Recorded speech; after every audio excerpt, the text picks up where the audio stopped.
Guy Filamesanga et Martin Ganet nous retrouvent pour cet exercice. Martin Ganet, bonjour et bienvenue une fois de plus sur ce plateau. Rebonjour David Kevin, c'est avec un autre plaisir que je réponds à cet autre rendez-vous, celui de décryptage des grandes thématiques de l'actualité. Et avec vous, on découvre les grandes thématiques qui vont nous accompagner tout au long donc, de cet échange.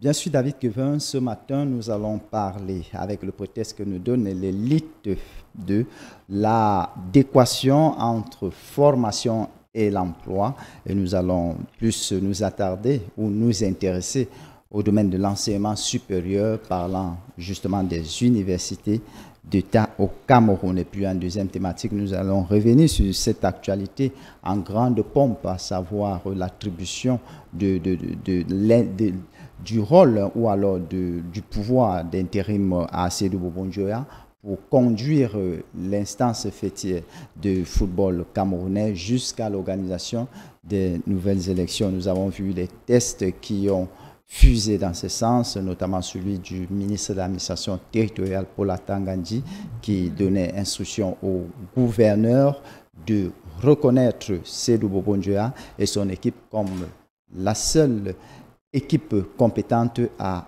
gérer les questions de football au Cameroun jusqu'à l'élection du nouveau bureau de la Fédération camerounaise de football. Je crois que voilà les deux thématiques qui feront l'objet de l'échange de ce matin. Et pour en parler, on aura l'occasion de retrouver sur cette antenne le très cher Guy Filamesanga, qui est normalement le spécialiste pour le décryptage de ces questions dont, je vous le dis, on a généralement l'opportunité ou encore l'occasion de se poser, le temps de tout mettre en œuvre pour bien avoir Guy. Je tiens à rappeler effectivement qu'il va nous accompagner tout au long de cette tranche d'heure pour cet exercice. Je reviens donc vers vous. Finalement, Martin Ganet, pour donner effectivement la grande thématique tout en disant bonjour à Guy Filamesanga, bonjour à vous, et je vous donne l'opportunité, Martin, donc de donner tout d'abord les grands tons, n'est-ce pas, les grandes questions qui vont sans doute accompagner cet échange, le temps de rappeler bien sûr qu'on est à pied d'œuvre pour que nous puissions avoir notre très cher Guy de la façon la plus claire possible. Mais avant de rentrer dans cet exercice, je tenais à ce que vous partagiez également avec nous vos coups de cœur et vos coups de gueule, ce qui a retenu particulièrement votre attention au sujet de ces questions d'actualité. Bien, David Kevin, avec votre permission, avant de revenir sur ces différentes thématiques, je voudrais ainsi souhaiter déjà mes félicitations à l'officier ou au sous-officier Tabi Bengono, qui est un camarade de classe et qui va aborder, qui est en fin de formation aujourd'hui du côté de l'EMIA. J'ai comme ça deux camarades de ce côté-là. J'espère que peut-être la rédaction me permettra d'y faire un tour. Et malgré, il faut dire que c'est aussi une promotion particulière qui arrive au mauvais moment, qui n'aura pas la grâce d'avoir l'onction du chef de l'État, le chef des forces armées, mais il n'en demeure pas moins que c'est une promotion qui a été formée selon les mêmes principes et qui a les mêmes aptitudes que les formations précédentes. Alors félicitations à toi, Tabi Bengon, de côté de l'EMIA. Et puis, je le disais tantôt, nous aurons deux thématiques dans le cadre de l'échange de ce matin. Nous allons revenir sur le litige tranché du côté de la Fédération camerounaise de football. Plus de discussions, le débat a été limité suivant les deux décrets ministériels. D'abord, le ministre de l'administration territoriale, Paula Tangandji, qui instruit les gouverneurs de reconnaître la compétence du président Seydou Bobondjoya comme celui chargé d'assurer l'intérimaire au sein de la Fédération camerounaise de football, par conséquent compétent pour organiser les activités de football dans le pays, notamment avec les Ligues 1 et 2 qui sont en cours de téléchargement. Et le ministre des Sports et de l'Éducation physique également, qui met à la disposition de la commission intérimaire des stades en vue de l'organisation justement de ces championnats. Ceci dans l'optique de permettre à nos poulains ou au pays de vibrer déjà dans le sens, dans l'esprit de la CAN qui est à venir. Et puis en deuxième thématique, nous aurons justement, nous allons parler de l'adéquation entre formation et emploi, justement avec le prétexte que nous donne l'élite en kiosque ce matin. Le ministre des Enseignements supérieurs, Jacques Famdongo, a présenté un ensemble d'offres, ou les offres de formation que reçoivent nos étudiants des universités d'État. Mais il sera question pour nous d'interroger si vraiment ces offres permettent à nos jeunes étudiants de pouvoir s'insérer dans les milieux sociaux professionnels à nos jours. Je crois que c'est cet ensemble des éléments qui feront l'objet de notre préoccupation de ce matin. Et j'espère que la régie pourra nous permettre certainement dans quelques instants de pouvoir décrypter ces informations avec, ou alors ces actualités avec notre cher Guy Fila-Mesanga qui est déjà en bonne posture.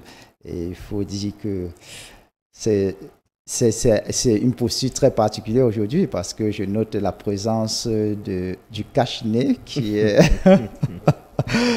Alors, on se dit que le cher Guy Fila-Mesanga bat déjà au rythme de la prévention contre la nouvelle souche David Kevin. Absolument, hein, c'est une nouvelle souche qui fait réfléchir pas mal de personnes. Une nouvelle souche dont on doit se méfier, vous nous dites. Guy Fila-Mesanga, bonjour. Bonjour Kevin, bonjour à mon frère Ghané. Effectivement, au vu de l'actualité, il s'avère déjà que de plus en plus... il faut signer l'alarme contre cette situation qui commence à prendre une envergure gravissime. Donc, étant donné que nous sommes des acteurs des médias, il est donc nécessaire que nous puissions donner le ton. Et c'est à cet effet qu'aujourd'hui, n'est-ce pas, je prends, n'est-ce pas, le train, n'est-ce pas, dans son envol. On dit aux Camerounais, soyons un peu plus disciplinés, protégeons-nous, respectons selon nos dispositions les gestes barrières, lavons-nous les mains et respectons, n'est-ce pas, les règles d'hygiène les plus élémentaires. Monsieur Guy, permettez-moi, David Kevin, est-ce que vous avez appris des renseignements dans l'optique de pouvoir déjà voir dans quelle mesure vous pouvez vous faire vacciner? Bon, concernant le vaccin, il y a véritablement un flou artistique à ce niveau-là. En moins d'un an, on a eu une foule, n'est-ce pas, de vaccins qui nous sont présentés. Sauf que ce qui est un peu inquiétant, ce qui est curieux, c'est que si vous observez bien, les pays membres du Conseil de sécurité, le groupe des 5. Ce sont ces pays-là, pour la plupart, qui sont détenteurs, dont les entreprises sont détentrices, n'est-ce pas, de ces vaccins. On va voir Sinopharm pour la Chine, Sputnik pour la Russie et les autres, hein, Zeneca, et voilà. Ces cabinets, n'est-ce pas, ces laboratoires appartiennent, n'est-ce pas, aux pays qui détiennent la puissance économique et monétaire, militaire. Deuxièmement, on se rend compte que dans les scandales qui ont émaillé justement la sortie justement de ce virus, tout cela s'est passé, n'est-ce pas, dans un laboratoire. On dit que le virus se serait échappé d'un laboratoire, celui de Wuhan en Chine. Le même laboratoire, n'est-ce pas, qui a fait l'objet d'un transfert de compétences entre la France et la Chine. On se retrouve toujours, n'est-ce pas, dans une sorte, n'est-ce pas, de désentente entre ces grandes puissances pour avoir le contrôle du monde, quitte à ce qu'on puisse utiliser, n'est-ce pas, des virus manipulant le laboratoire comme cela, afin de refaire les équilibres du monde sur le dos, n'est-ce pas, des populations que nous sommes. Alors, arrivé alors à ce constat, quand on nous dit le vaccin, ces vaccins dont nous avons le sentiment que les promoteurs ont un agenda caché, quand nous avons le sentiment que les vaccins qui nous ont souvent été donnés depuis des années ont à terme, au bout de 5 ans, 10 ans, amené des femmes à ne plus accoucher, amené, n'est-ce pas, des effets secondaires, il y a lieu, n'est-ce pas, de s'interroger et d'avoir peur. Conclusion, ce n'est pas de gaieté de cœur que j'irai me faire vacciner avec un vaccin, n'est-ce pas, dont je n'ai pas une véritable traçabilité. Malheureusement, notre pays et nos pays africains qui sont économiquement faibles et à la périphérie, n'est-ce pas, des relations internationales, se retrouvent souvent par les pressions multiples et multilatérales obligées, n'est-ce pas, d'adopter des vaccins, d'emprunter auprès des institutions internationales.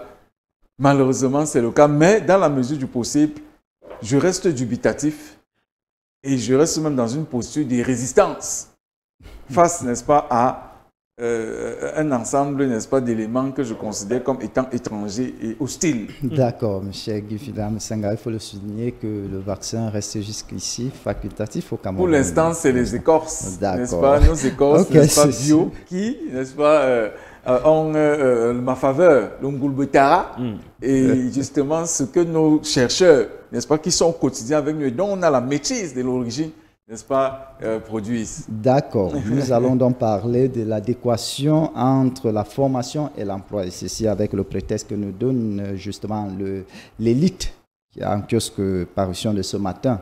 Alors, le ministre d'administration, le ministre des enseignements supérieurs, chancelier des ordres académiques, a justement présenté dans une de ses récentes sorties l'ensemble des offres de formation que les pouvoirs publics mettent à la disposition de nos étudiants des universités d'État dans l'optique de pouvoir leur permettre d'être compétitifs au niveau du marché de l'emploi.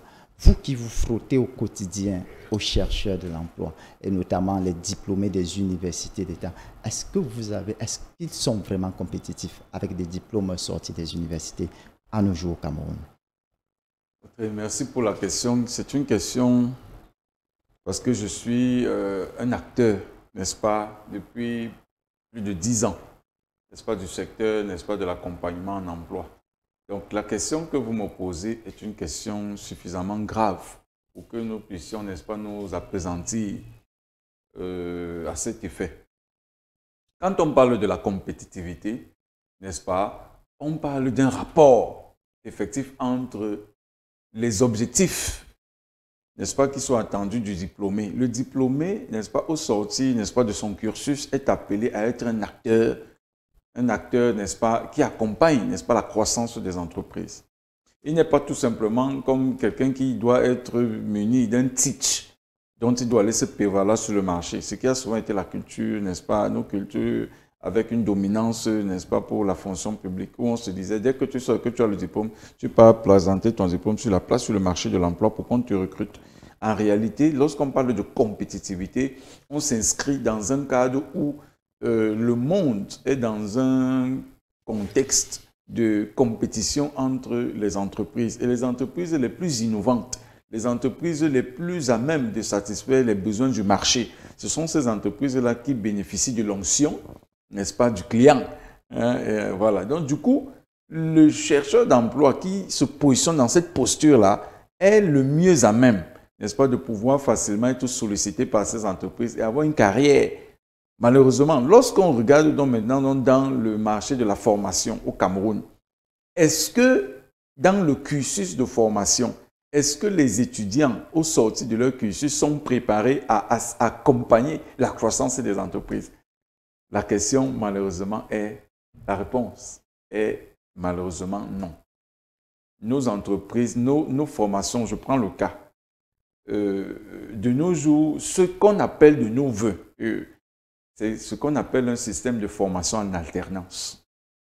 Des grandes écoles, comme il y a quelques grandes écoles aujourd'hui qui sont entrées, n'est-ce pas, dans ce processus. L'alternance, c'est quoi? Ça veut dire, si vous avez des étudiants qui ont un cursus de 9 à 12 mois, généralement, le premier trimestre, c'est pour acquérir, n'est-ce pas, les notions qui permettent à l'étudiant de se familiariser, n'est-ce pas, au domaine professionnel, au domaine pour lequel il a été formé. Le deuxième trimestre se passe en entreprise, où maintenant, l'étudiant, n'est-ce pas, touche du doigt. Ce n'est plus les aspects simplement conceptuels, mais il confronte la conception, la théorie qu'il a eue, n'est-ce pas, à la réalité, n'est-ce pas, qui est sur le terrain. Et le dernier trimestre, c'est-à-dire venir véritablement faire des synthèses, des travaux de synthèse, n'est-ce pas, qu'on leur donne et qui, n'est-ce pas, s'achèvent par des rapports. Ils peuvent aller maintenant défendre face à un jury, mais sur des objets concrets, n'est-ce pas, auxquels ils ont. Combien d'écoles, n'est-ce pas, bénéficient, n'est-ce pas, de ce processus par alternance. Bon. Deuxièmement, et peut-être je vais de manière temporaire d'abord chuter par là, nous avons eu à encadrer, dans le cadre de notre cabinet, des milliers de jeunes diplômés. Nous avons fait un grand constat, c'est que le jeune diplômé, dans son cursus, il est préparé à avoir un diplôme, il n'est pas préparé à accompagner, n'est-ce pas, la croissance d'une entreprise, premièrement. Est-ce que le système LMD ne vise pas à pouvoir répondre à régler cette préoccupation? Le système LMD institué dans les universités d'État. Ça, c'est un système qui se veut professionnalisant. Tout à fait. Le système LMD, la greffe que le système LMD, n'est-ce pas, a eu sur notre système pose, à mon sens, deux problèmes. Le premier problème, c'est le fait que le système LMD est venu justement, n'est-ce pas, officiellement résoudre le problème de la professionnalisation des enseignements. Ça veut dire, après la licence, il est question que l'étudiant ait 2 ans, n'est-ce pas, pour véritablement entrer dans le vif du sujet afin... Alors, seulement, le système LMD naît dans un contexte occidental. Vous voyez un peu, où l'économie occidentale est beaucoup plus entrée, n'est-ce pas, dans l'ère des services. Arrivé maintenant au niveau donc, de l'Afrique, est-ce que l'Afrique a déjà résolu, par exemple, le problème de l'économie primaire et de l'économie secondaire? Non. L'Afrique est encore dans le processus, n'est-ce pas, historique et le processus économique où elle doit d'abord renforcer son tissu économique secondaire, l'industrialisation. Ce qui fait donc que les formations qui font en sorte que les étudiants font 3 ans à la charge des parents, ça revient très cher pour, n'est-ce pas, des parents. Nos systèmes sont des systèmes qui n'ont pas tellement besoin, surtout au niveau, n'est-ce pas, où on doit former beaucoup d'ingénieurs et beaucoup de techniciens supérieurs. Nous n'avons pas forcément besoin qu'un enfant fasse 5 ans à la charge des parents. C'est lourd, ce n'est pas tous les parents qui en ont les moyens. Peut-être dans certains services de pointe, on pourrait, n'est-ce pas, privilégier, n'est-ce pas, les cursus de 5 ans. Mais à mon sens, ce que notre État devrait faire conformément, n'est-ce pas, à son plan stratégique, qui est la stratégie nationale de développement. Ce qui fait donc que l'enseignement doit pouvoir s'accrocher. La stratégie nationale de développement dit quoi? Que notre économie nous allons aller dans un sens de la structuration, n'est-ce pas, de notre économie pour qu'elle intègre, n'est-ce pas, le facteur inclusif. Ça veut dire que ce sont nos valeurs que nous devons d'abord, n'est-ce pas, développer. Nos valeurs, c'est l'agriculture. Nos valeurs, n'est-ce pas, c'est le développement d'une véritable industrie agroalimentaire. On n'a pas besoin de faire 5 ans, véritablement, pour être un très bon technicien en agroalimentaire. Il suffit, moi j'ai vu des jeunes qui ont mis en place un projet du côté de Kribi, où on instaure déjà l'agriculture à partir de la maternelle. Ça veut dire les enfants, après avoir peut-être travaillé jusqu'à peut-être midi, n'est-ce pas, ont, n'est-ce pas, des petits champs où ils expérimentent. Avec ce cursus-là, vous êtes sûr qu'en terminale, vous avez déjà de très bons professionnels, n'est-ce pas, de l'agriculture. À maximum 2 ans après le bac, vous avez presque des ingénieurs que vous pouvez, n'est-ce pas, envoyer, n'est-ce pas, dans tous les pôles, dans tous les agropoles, pour qu'ils puissent, n'est-ce pas, créer des champions en matière, n'est-ce pas, d'agroalimentaire. Les cursus de 5 ans sont des cursus qui font dépenser beaucoup à l'État, qui font dépenser beaucoup aux parents et qui risquent de créer une nouvelle catégorie de chômeurs. Vous allez, moi j'ai expérimenté beaucoup de gars qui ont des bac plus 5, des enfants de 22, 25 ans, 27 ans, se retrouvent encore en train d'entrer dans le sous-emploi parce qu'on a un tissu économique qui ne crée pas suffisamment de la valeur. Du coup, ils se retrouvent en train de gagner les 70 000, 90 000, 100 000.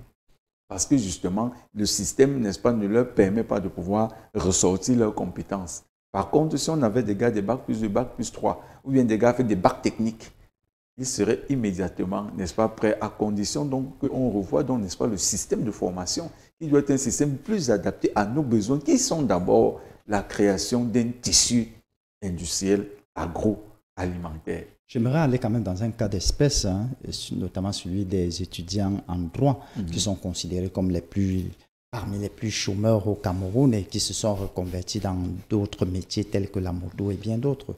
Mais c'est quand même aberrant qu'un étudiant qui sort avec un master en droit devra encore faire plusieurs années, peut-être dans un cabinet d'avocat, et puis pouvoir avoir le concours peut-être du barreau pour pouvoir accéder à cette fonction, et beaucoup n'y arrivent même pas. Est-ce que déjà avec une licence, par exemple en carrière judiciaire, on ne peut pas déjà aller défendre une cause auprès d'une juridiction? C'est à ce niveau que généralement, pour ce qui est, n'est-ce pas, de la pratique sur le terrain, il faut intégrer le barreau. Et effectivement, comme vous dites, à peine 5 à 10%, n'est-ce pas, de ceux qui suivent un cursus, n'est-ce pas, classique, entre soit à l'ENAM, soit, n'est-ce pas, intègre le barreau. Le reste, c'est entre dans la déperdition. C'est un gaspillage, c'est-à-dire inqualifiable.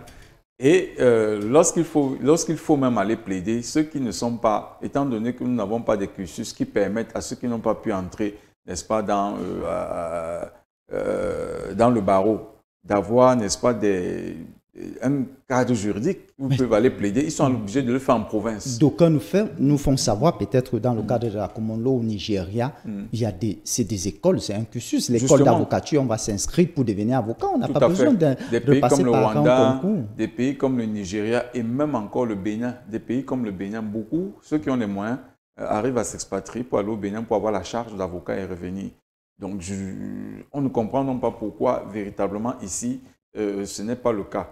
Or, l'idéal, c'est quand même que chaque famille ait au moins un avocat ou un notaire. Et comment est-ce qu'on arrivera à cela si les conditions sont aussi drastiques? Le métier de l'avocature est un métier tellement noble parce que dans un état de droit, dans un état qui donne la chance, le sentiment aux populations qu'elles appartiennent à un état, qu'elles peuvent être défendues lorsqu'elles sont confrontées, n'est-ce pas, à l'injustice, c'est le métier, n'est-ce pas, d'avocat. C'est pour cela que vous allez vous rendre compte que dans la plupart même des pays, surtout lorsque des catégories comme les catégories féminines, lorsqu'on veut faire la promotion de la femme, généralement dans beaucoup de pays, pour une jeune fille qui rêve, n'est-ce pas, de faire carrière dans la vie, c'est le métier d'avocat. Mais de nos jours, le métier d'avocat ou bien les métiers juridiques ne sont même plus des métiers qui font rêver, justement parce qu'on a la conscience qu'au bout d'un cursus, lorsque vous commencez à 100 ou bien à 1000 en première année, il y aura à peine 10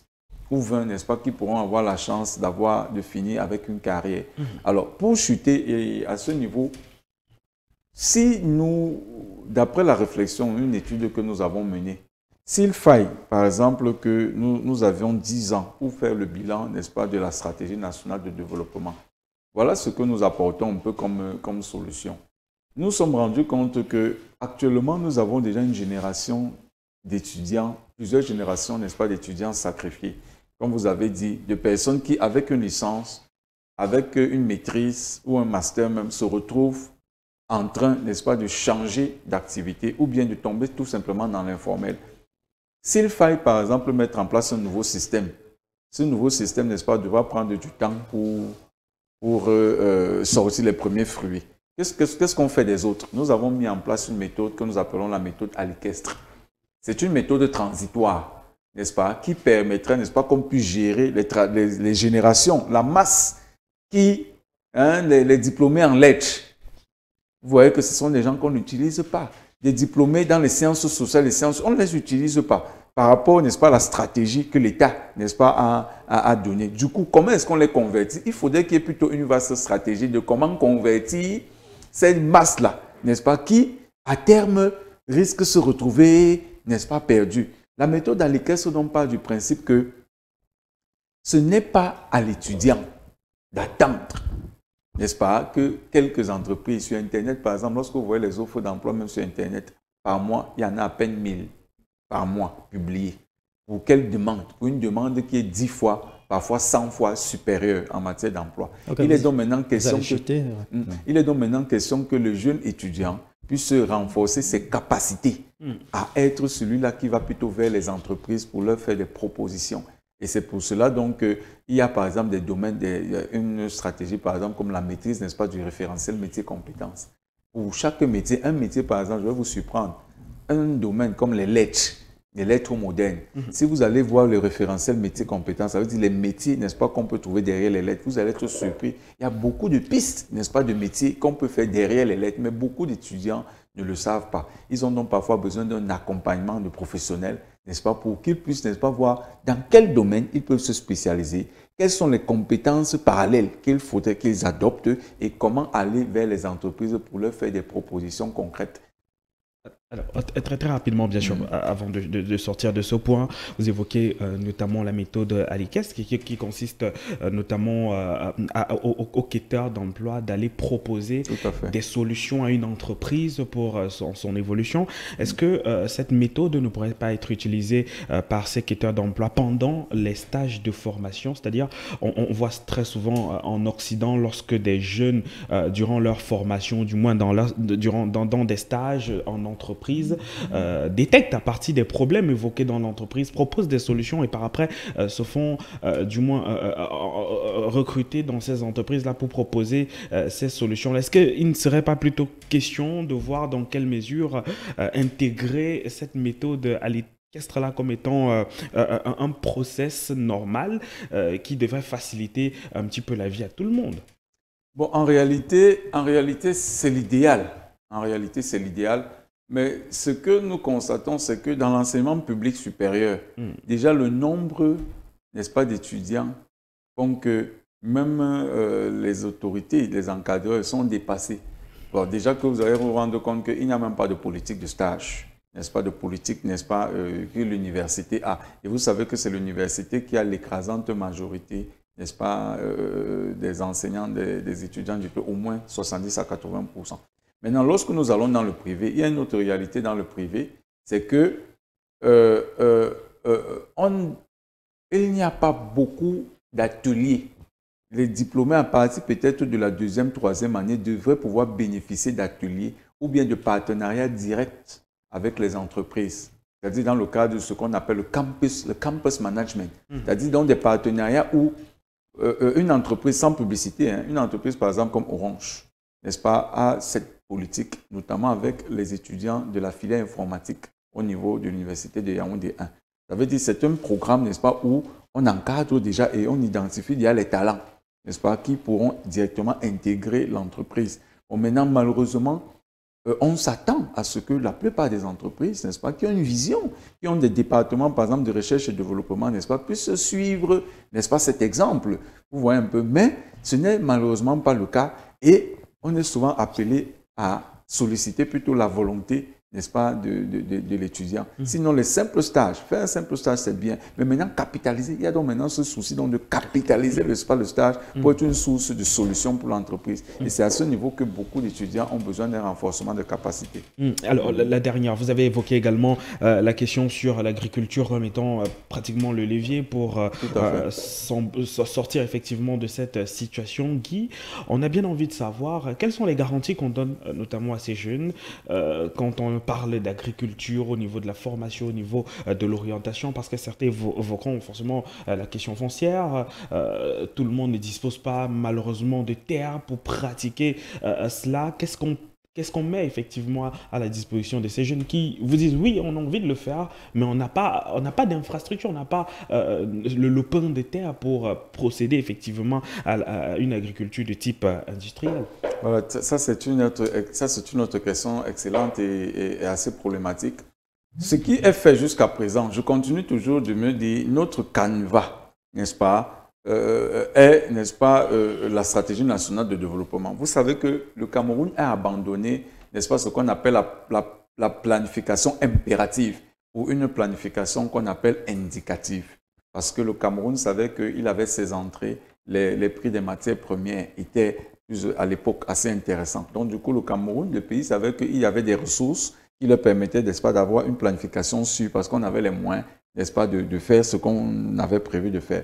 Maintenant, quand nous sommes entrés, n'est-ce pas, dans les plans d'ajustement structurel, nos pays africains n'avaient plus forcément ces moyens. Du coup, on naviguait un peu à vue parce qu'on pouvait même se fixer des objectifs. Mais si on n'avait pas les entrées nécessaires pour pouvoir, n'est-ce pas, les appliquer, ça pouvait, n'est-ce pas, créer, n'est-ce pas, d'autres crises. Du coup, on a plutôt mis en place ce qu'on appelle la planification indicative. et des plans qui pouvaient aller sur l'ordre de 10 ans. C'est dans cette logique que justement la stratégie nationale pour la croissance et l'emploi est partie de 2010 à 2019. Nous voyons un peu. Donc, nous sommes donc dans le cadre d'une planification indicative. Dans la planification indicative, généralement, c'est encore des vœux.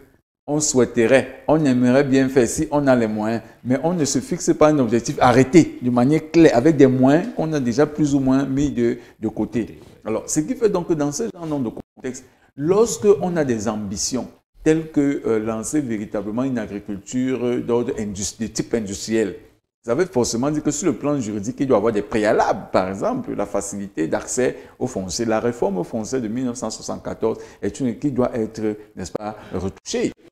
La deuxième chose, le système éducatif. On doit avoir un système éducatif qui, dès, n'est-ce pas, peut-être la maternelle ou bien dès le système primaire, prépare déjà, n'est-ce pas, les élèves et les étudiants assez spécialisés dans un couloir. Troisièmement, les agropoles dont on parle. On devait, n'est-ce pas, dans chaque région, pourquoi pas dans chaque département, ou bien pourquoi pas dans chaque mairie, avoir, n'est-ce pas, un pôle d'excellence. On devait, par exemple, savoir que dans le Nord, si c'est les oignons, on devait, par exemple, avoir des unités, n'est-ce pas, où on produit l'oignon et on fait donc des produits dérivés des oignons, de telle sorte qu'on sache que c'est une spécialité là-bas. Et ceux qui veulent se spécialiser peuvent aller de ce côté-là. De même, dans le Nord-Ouest, dans le Sud-Ouest, les pommes de terre, des choses pareilles. Donc, c'est tout un travail de fond qui doit être fait maintenant. Jusqu'à présent, qu'est-ce qui est fait? Qu'est-ce qu'on dit aux jeunes? On dit aux jeunes, il y a le plan triennal. On dit, on a financé, notre président dit, on a financé 16 000 jeunes. La visibilité, on ne voit pas. L'évaluation, on ne sait pas qui sont ces jeunes. On ne sait pas quel est l'impact que la production aura. On ne sait pas si dans 1 an, 2 ans, 3 ans, on pourra vérifier la production nationale en matière, n'est-ce pas, de ce qu'ils ont fait. On parle de choses vagues. Malheureusement, donc, les garanties qu'on donne aux jeunes ne sont pas véritablement claires. Si déjà, dans le cadre de la stratégie nationale de développement, qui est le plan d'action, on ne prévoit pas ces préalables qui doivent nous permettre de pouvoir avoir une politique et un discours rassurant vis-à-vis des jeunes. Ok, juste pour sortir en quelques secondes. Bien, l'indépendant en kiosque ce matin parle justement de l'affaire FECAFOOT et parle de l'heure et l'heure. Mais la question que nous avons posée, c'est que est-ce que cette décision de reconduire Seydou Bobondjoa comme étant celui chargé d'assurer l'intérim de son propre poste qu'il occupait déjà, est-ce par que faire ou parce qu'on n'avait pas le choix? Déjà, un salut particulier au directeur de publication Max Panjo, que j'ai eu le plaisir et l'honneur, n'est-ce pas, de servir en tant que consultant il y a cela quelques années. Alors, si on doit rentrer véritablement, on ne va pas refaire, n'est-ce pas, l'histoire. Je crois que tout le monde connaît plus ou moins le contexte, n'est-ce pas, qui a créé le conflit entre, n'est-ce pas, la FECAFOOT et la Ligue professionnelle de football. Malheureusement, c'est le joueur, n'est-ce pas, c'est le footballeur qui en prend une claque. Alors, rapidement, le TAS, le tribunal arbitral sportif, n'est-ce pas, a rendu une décision qui invalidait, n'est-ce pas, la position que Seydou Bobondjoa occupe aujourd'hui à la tête, n'est-ce pas, de la fédération. Nous nous serions attendus, si on aurait voulu avoir une visibilité, n'est-ce pas, de notre, c'est-à-dire de la culture juridique, n'est-ce pas, au Cameroun. Si on se base, n'est-ce pas, sur la façon dont la FECAFOOT est gérée. Je vous rappelle que la FECAFOOT, à l'aide de Bobondjoa et de ses prédécesseurs, c'est une structure qui dépense pratiquement 1 milliard dans les tribunaux. 1 milliard dans les tribunaux, ce qui est parfaitement incongru parce qu'on ne voit pas comment on aurait jusqu'à dépenser 1 milliard si ce n'est peut-être pas pour encourager les amis ou bien, n'est-ce pas, pour mouiller les barbes afin que, et je pense que ça montre que peut-être c'est en train de payer, c'est-à-dire les caisses qui sont détournées, n'est-ce pas, l'argent qui est détourné dans les caisses et qui est donné à des amis dans des juridictions diverses a contribué aujourd'hui à faire en sorte que quelqu'un qui est illégitime, qui est illégal, qui soit maintenu et qui plus est par les autorités. Du coup, ça nous amène à nous poser des questions, de savoir, est-ce qu'on n'est pas toujours dans cette logique où il n'y a pas de repère, il n'y a pas de référent, on n'a pas espoir, parce qu'on se dit quand même que pour une fois, les résolutions du TAS, n'est-ce pas, souvent respectées. Nous sommes tenus. À la fin, malheureusement. Ok, d'accord. De toutes les façons, la sentence est sortie. Ibrahim Seydou Bobondia devra conduire l'équipe jusqu'à l'organisation de la CAN si l'élection n'intervient pas entre-temps. Voilà qui bien dit. En tout cas, merci beaucoup Guy. On aura l'occasion de remettre ça lundi sur cette antenne et d'en parler encore et encore. Je vous souhaite, messieurs, de passer un bon week-end. Merci. Bon week-end à Guy. Bon week-end à vous également, Martin Ganet. On se retrouve lundi à partir de 7h15. Il est 9h47, je vous raccompagne en musique.